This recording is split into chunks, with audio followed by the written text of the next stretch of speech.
Une chose est sûre, c'est que je vais pas me faire des amis avec cette vidéo, mais c'est pas grave. Mon but, c'est pas d'avoir de nouveaux amis, c'est de vous dire la vérité. En tant que consultante réglementée en immigration, je veux pas avoir de filtre et je ne veux pas vous dire ce que vous avez envie d'entendre. Cette vidéo s'adresse à mes frères et sœurs africains et africaines. J'ai deux choses à vous dire aujourd'hui. Première chose, il faut vraiment arrêter avec cette course effrénée vers le Canada. On pourrait même englober ça vers les autres pays occidentaux. Et je ne gagne rien à vous dire ça parce que je suis censée vendre mes services pour que vous immigrez au Canada. Mais pas à n'importe quel prix. Je vais vous donner juste deux petites anecdotes. Première anecdote, j'ai un ami ici, au Canada, très gentil, qui vient d'un pays d'Afrique que je ne nommerai pas. Il me dit qu'il est dans un groupe WhatsApp et que dans ce groupe WhatsApp, il y a des personnes qu'il ne connaît pas forcément, mais ces personnes ont en commun un professeur qu'ils avaient à l'époque du lycée. Jusque-là, tout va bien. Et là, sûrement qu'une de ces personnes dans le chat a vu son numéro de téléphone qui commençait par un +1 et elle s'est dit « Ah, c'est intéressant, il y a une opportunité ».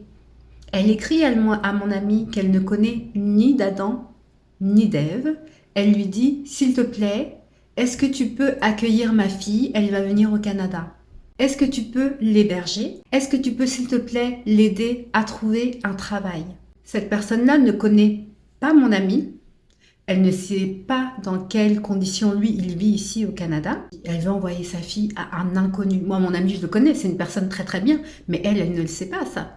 Donc, elle veut envoyer sa fille chez lui. Et elle dit à mon ami, elle ne viendra pas avec un visa étudiant. Mais donc, elle viendra avec quoi? Elle viendra sûrement pas avec un visa travailleur, parce que ça implique qu'elle ait fait des recherches pour trouver un employeur pour venir au Canada.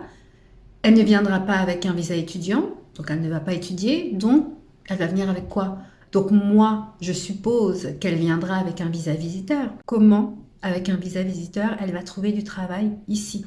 Avec un visa visiteur, vous ne pouvez pas travailler légalement au Canada, que ce soit dit, à moins que par un immense miracle, un employeur décide de vous embaucher vous avec un visa visiteur alors qu'il y a la queue des personnes qui cherchent du travail qui, eux, ont des papiers légaux qui peuvent leur permettre de travailler au Canada. Mais il va choisir ta fille qui a un visa visiteur pour travailler. Donc, je continue ma logique. Si elle ne peut pas travailler légalement, ça veut dire qu'elle va travailler illégalement. Si elle va travailler illégalement, comment elle va trouver un appartement? Il faut prouver qu'on a un salaire pour avoir un appartement. Donc ça marche pas cette histoire-là. Ça marche pas. On envoie nos enfants, nous les Africains, on aime trop faire ça. On aime trop envoyer nos enfants chez des gens qu'on connaît pas, ou même chez des gens qu'on connaît, les membres de notre famille. Puis on ne sait pas ce qui se passe, on ne fait pas de recherche pour savoir où notre enfant va atterrir, avec qui, comment ça va se passer. Ça, il faut arrêter avec ça, s'il vous plaît, je vous en supplie. Il faut arrêter. La deuxième histoire maintenant. Je viens de lire un article là, sur des personnes en Afrique de l'Ouest qui ont été escroquées, abusées parce qu'on leur vendait le rêve canadien. On lui a dit « Oh, il y a un super plan, viens, tu as juste à payer 3000 $. La personne, elle a vendu ses biens, elle a tout vendu. Elle se retrouve séquestrée.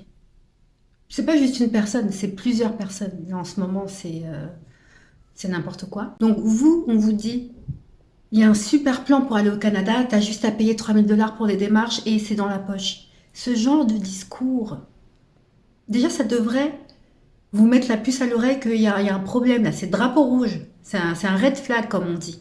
Il n'y a pas de méthode miracle pour aller au Canada. Le Canada, il a des règles. Le Canada, il a des lois. Il a des règlements. Et pour pouvoir aller au Canada, il faut suivre ces règles, il faut suivre ces règlements et de préférence se faire accompagner par un professionnel. Les personnes qui ne le sont pas ou qui vous disent qu'ils le sont, il faut vérifier les accréditations. Quand vous entendez ça, il faut vous méfier. J'entends tellement d'histoires.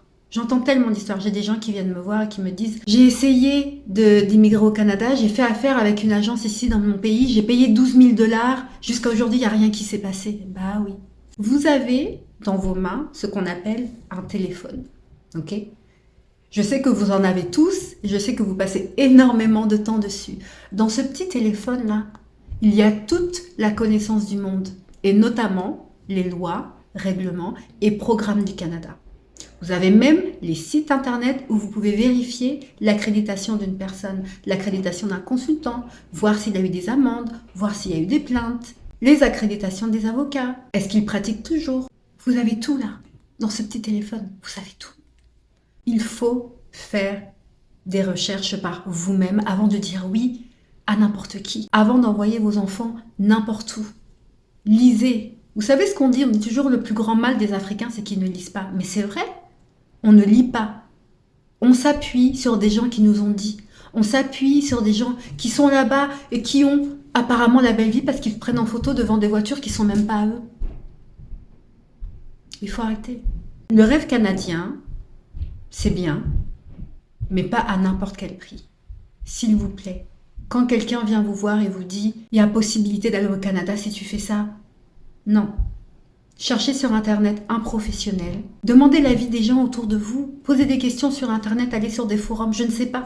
Mais faites des recherches et ne sautez pas dans ce qui vous semble être un super plan alors qu'au bout du compte, vous pouvez être séquestré et escroqué. C'est grave là ce qui se passe, c'est grave. Et on est en 2026. 2026, il ne devrait plus avoir d'histoire comme ça. Ça ne devrait plus exister. Ça ne devrait plus. Moi, mon cheval de bataille en tant que consultante réglementaire en immigration, c'est de conscientiser mes frères et sœurs africains, africaines de ça, du pseudo-rêve canadien qu'il faut à tout prix réaliser, à tout prix, à n'importe quel prix. C'est pas à n'importe quel prix. Je vais m'arrêter là. Je voulais juste vous dire, s'il vous plaît, lisez, utilisez cette petite chose qui a été inventée, où il y a toute la connaissance du monde à l'intérieur. Utilisez-la pour apprendre des choses, pour travailler sur votre projet. C'est à ça que ça sert. Si vous ne trouvez pas les réponses, cherchez des gens qui peuvent vous aider. Les consultants, nous sommes là. Si vous voulez pas de consultants, c'est pas grave. Il y a les avocats. Il y a même des forums, mais vous allez sur Facebook. Il y a des groupes Facebook qui peuvent vous aider. Il y a des gens qui répondent à des questions. Informez-vous. C'est tout ce que je vous demande.